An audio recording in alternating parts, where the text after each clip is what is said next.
Hola nuevamente.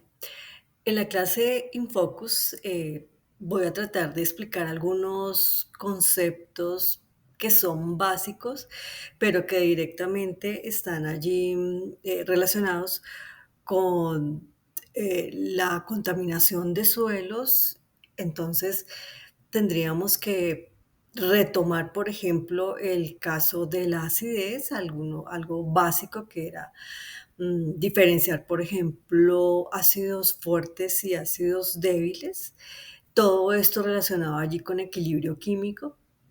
Es más, ahí en el texto después se relacionó esta parte de equilibrio químico con la constante del producto de solubilidad, que son temas básicos de química, pero que estaríamos directamente allí relacionando en contexto con la problemática de la contaminación.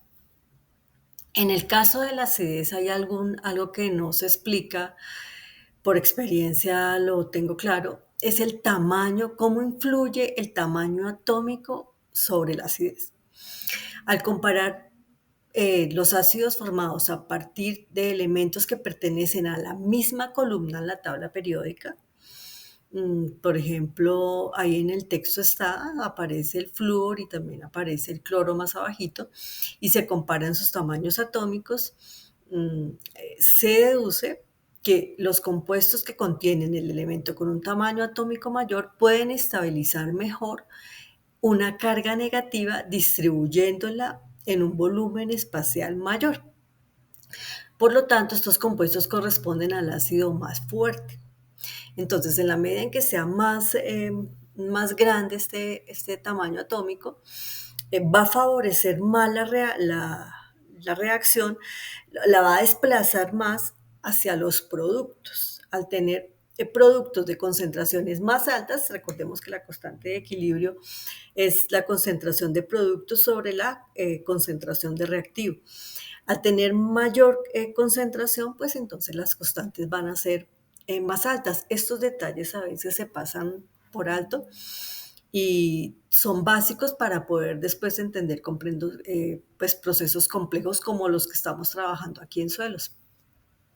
Bueno, entonces en conclusión, estos compuestos corresponden al ácido más fuerte.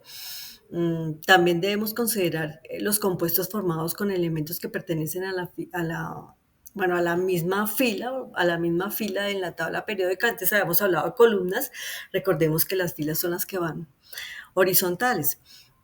Pero la inferencia, ¿cuál sería? La electronegatividad del elemento dicta la acidez. El elemento más electronegativo forma el anión estable que corresponde al ácido más fuerte porque la reacción se desplaza completamente hacia la formación de productos. Por ende, las concentraciones, las constantes de ionización, perdón, en el equilibrio van a ser muy altas, a cambio, pues muy diferentes a las de ácidos débiles, que son constantes muy bajitas. Bueno, esto ya lo quería aclarar. Después, entonces, también a lo largo del texto se sustentó que en suelos ácidos las concentraciones de iones hidrogenión es alta. Y estos iones hidrogenión lo que hacen es competir con los cationes metálicos, ¿sí? Esos iones hidrogeniones están allí alrededor de la partícula de suelo y si hay muchos, pues congestionan el ingreso a la partícula y va a desplazar allí otros cationes también metálicos, es decir, otros positivos. Recordemos que la mayoría de iones metálicos son cationes, es decir, positivos. Bueno, esto se debe a que básicamente entonces los sitios de absorción disponibles están congestionados por ellos, desplazando cationes metálicos y aumentando la concentración de ellos en la solución adyacente al suelo. Como resultado, los compuestos que contienen cationes metálicos, por ejemplo el cadmio, que se trabajó ahí mucho en el texto, tienden a disolverse más fácilmente en esos suelos. Y aquí viene el otro concepto que se descuida mucho. ¿Por qué sucede esto con el cadmio y por qué no sucede con el magnesio? Entonces, la explicación también apunta mmm, a que el magnesio eh, tiene menos reactividad frente al cadmio. En el cadmio hay mayor reactividad, es decir, tiene más estados de oxidación, lo que permite que sea más reactivo.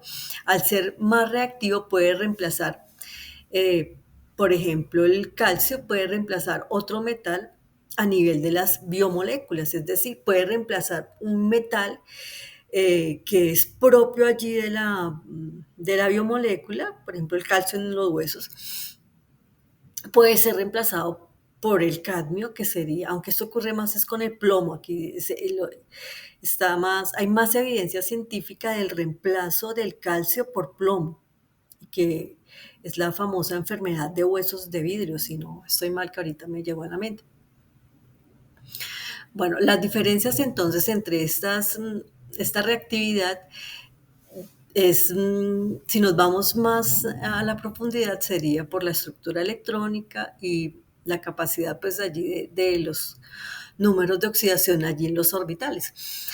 Eh, esto básicamente lo que lo hace es tóxico frente a metales, por ejemplo, como el magnesio o el calcio.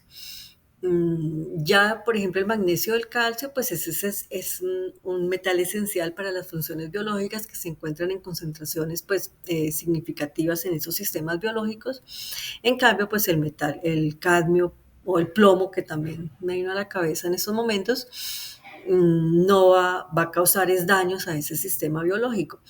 Esta parte no se trabaja mucho, pero pues espero que les haya quedado claro cómo se ve cómo ese reemplazo de un metal por el otro, así tengan, por ejemplo, la valencia igual. En el caso del cadmio, la valencia que más trabaja es 2, la del magnesio es 2, la del plomo también es 2. Entonces, ¿cómo se podría estar reemplazando ese metal allí en la biomolécula y causar ya la toxicidad? Bueno, entonces espero haber dejado algunos conceptos claros, que me hayan entendido, y mucho gusto por estar aquí acompañándome en estos videos. Nos estaremos viendo en el próximo tema.